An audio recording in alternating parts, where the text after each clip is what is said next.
किसी जंगल में एक टुटड़ी चिड़िया अपनी बेटी रानू चिड़िया के साथ रहा करती थी। वह चिड़िया बहुत ही गरीब थी। एक किराए के टूटे फूटे मकान में अपनी बेटी के साथ रहा करती थी। जंगल में होली का त्योहार आ गया था और तमाम पक्षी तरह तरह के भोजन और नए नए कपड़े खरीद रहे थे।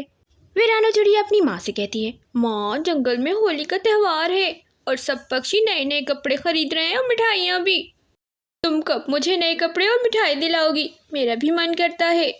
हाँ बेटी, मुझे मालूम है और मैं वही सोच रही हूँ कि मैं तुझे क्या दिलाऊं। ये मेरे पास 20 रुपए हैं, चल इससे मैं तुझे कुछ दिला कर लाती हूँ होली के लिए। ये कह के वे टुनटुनी चिड़िया अपनी बेटी को जंगल की ओर ले जाती है और इधर उधर देख रही होती है कि अचानक उसकी नज़र एक मिठाई की दुकान पर पड़ती है। वे टुनटुनी चिड़िया अपनी बेटी को लेकर उस मिठाई वाले के पास चली जाती है। वे मिठाई की दुकान एक कालू कौवे की थी। वो बहुत ही घमंडी और लालची था।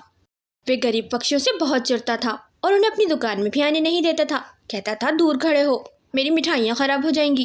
वे कालू कौवा गरीब पक्षियों से बहुत नफरत करता था और किसी भी गरीब पक्षी को अपनी दुकान के पास भी खड़े नहीं होने देता था। टुनटुनी चिड़िया को देखकर वे कालू कौवा कहता है, अरे ओ गरीब चिड़िया, क्यों खड़ी है मेरी दुकान के पास? चल जा यहाँ से। फिर टुनटुनी चिड़िया कालू कौवे से कहती है, कालू भाई, आज मेरी बेटी का गुजिया खाने का बहुत मन था, इस कारण मैं यहाँ आई हूँ। गुजिया क्या किलो है? वे कालू कौवा गुस्से से कहता है, गुजिया 300 रुपये किलो है तेरे पास 300 रुपये? लगता तो नहीं है। 300 रुपये का सुनकर टुनटुनी चिड़िया परेशान हो जाती है। कहती है, कालू भाई, मेरे पास 300 रुपये तो नहीं है। एक गुजिया कितने की आएगी ये बता दो। आ गई ना अपनी औकात पे, मुझे तो पहले ही पता था। वे कालू कौवा गुस्से से कहता है, एक गुजिया पूरे 20 रुपये की आएगी। टुनटुनी चिड़िया के पास सिर्फ 20 रुपये ही थे। वो इन पैसों से अपनी बेटी के लिए रंगोली का सामान लेना चाहती थी, लेकिन रानू चिड़िया की जिद के आगे मजबूर होकर फिर उसे एक गुजिया दिला देती है। गुजिया लेके रानू चिड़िया बहुत खुश हो जाती है, लेकिन जैसे ही वे गुजिया खाती है उसको बहुत बुरी लगती है। माँ, कितनी गंदी है, इससे अच्छी गुजिया तो तुम बनाती हो। रानू चिड़िया के मुंह से ये बात सुनकर कालू कौवा गुस्से में आ जाता है और कहता है, चलो भागो यहाँ से, तुम गरीबों को क्या पता गुजिया का जायका कैसा होता है। वे टुनटुनी चिड़िया कालू कौवे से कहती है, माफ़ करना कालू भाई, बच्ची है, इसे नहीं मालूम। फिर वे टुनटुनी चिड़िया कालू कौवे से कहती है, कालू भाई, आपकी इतनी बड़ी दुकान है, क्या यहाँ पर मुझे कोई छोटा मोटा काम मिल सकता है? होली का त्यौहार सर पर है और मेरे पास कुछ पैसे नहीं हैं। आप अपने पास कुछ काम पर रख लोगे तो 2 पैसे की आमदनी हो जाएगी। कालू भाई, मैं वैसे बहुत स्वादिष्ट गुजिया बनाती हूँ। तू मेरी मिठाई की दुकान की गुजिया बनाएगी? मेरा दिमाग खराब है जो तो गरीब से मैं अपनी मिठाई की दुकान की गुजिया बनाऊंगा। हाँ, तेरे लिए इतना कर सकता हूँ कि मेरी दुकान के बाहर आके झाड़ू लगा दिया करना, इसके मैं तुझे रोज 10 रुपये दे दिया करूँगा। ये सुनकर टुनटुनी चिड़िया बहुत निराश हो जाती है और दुखी मन से अपनी बेटी को लेकर वहाँ से चली जाती है। वहाँ से वापसी जाते हुए उसकी नज़र बाजार पर पड़ती है।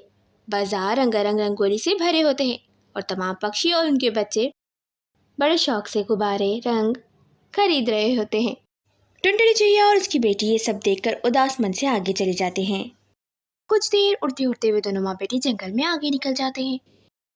दूर जंगल में जाके वे दोनों माँ बेटी रास्ता भटक जाती हैं और इधर उधर जाकर रास्ता तलाश कर रही होती हैं कि अचानक उनकी नज़र एक घर पे पड़ती है। उस घर से रोने की आवाज़ आ रही होती है। वे टुनटुनी चिड़िया और उसकी बेटी उस घर के अंदर चले जाते हैं। घर के अंदर जाकर देखते हैं तो उन्हें कुछ भी दिखाई नहीं देता। बस एक घोंसले में एक सुंदर सा फूल रखा हुआ दिखाई देता है जिसमें से रोने की आवाज़ें आ रही होती हैं। कोई तो बचाओ। ये देखकर टुनटुनी चिड़िया और उसकी बेटी डर जाती है और अपनी माँ से कहती है, माँ, यहाँ से चलो, मुझे बहुत डर लग रहा है। वे टुनटुनी चिड़िया अपनी बेटी से कहती है, रानू बेटा, डरो नहीं, मैं तुम्हारे साथ हूँ। इस फूल से रोने की आवाज़ें आ रही हैं, लगता है ये फूल कुछ मुसीबत में है। जैसे ही टुनटुनी चिड़िया उस फूल को उठाकर सूंघती है, उस फूल का श्राप टूट जाता है और वो फूल एक सुंदर सी परी में बदल जाता है। फिर वे परी बताती है कि उसे दुष्ट जादूगर ने इस फूल में कैद कर दिया था और जंगल में दूर लाकर इस घर में कैद कर दिया था। मैं कई वर्षों से इस घर में रह रही हूँ, लेकिन यहाँ तक कोई नहीं पहुँच सका। लेकिन चिड़िया, आज तुमने मुझे इस श्राप से मुक्त कर दिया है, अब मैं आज़ाद हूँ और आज होली का दिन है।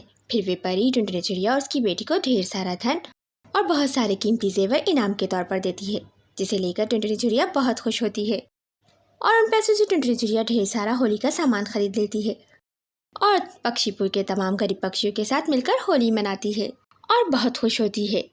और यहाँ कालू कौवा, जिसे अपनी मिठाई की दुकान पर बहुत घमंड था, कुछ बदमाश पक्षी उसकी दुकान के आगे पटाखे फोड़ रहे होते हैं।